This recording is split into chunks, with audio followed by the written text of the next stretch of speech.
It certainly feels like the market is really needing that validation from Mr. Powell. Do you expect that we're going to get it out of Jackson Hole this weekend? Absolutely, it will happen. Fed will communicate that we'll start cutting rates in September. But I expect the movement on the very short end of the curve to continue.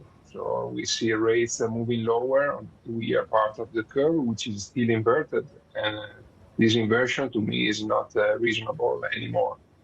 What will happen probably is a little bit of movement on the mid to long end of the curve because there's still a lot of uncertainty, a lot of fiscal issues to face in the future and big election coming in November.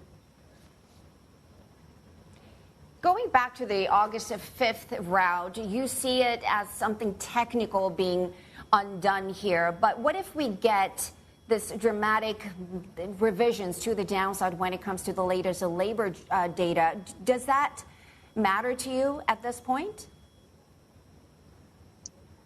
Not much. It's kind of physiological to have a slowdown in growth in US. This is clearly expected since a long time ago. I see rather stabilization in jobless claims in the job market, so I'm not worried at all about the current situation. In a year from now, where do you see the 10-year and what kind of curve do you expect to see?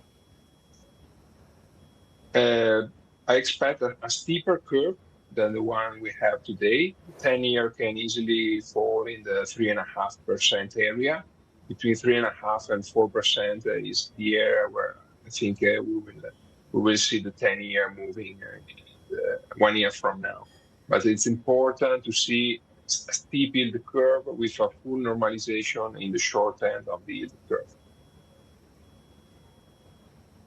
How are you pricing in a geopolitical risk as well as a U.S. politics at this point? Geopolitical risk, I wouldn't price it at all.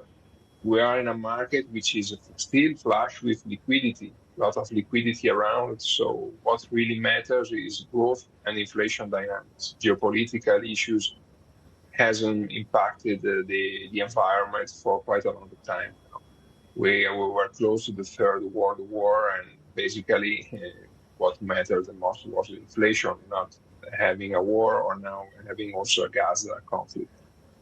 About election in US, this is really important, and I try to simplify it as much as possible.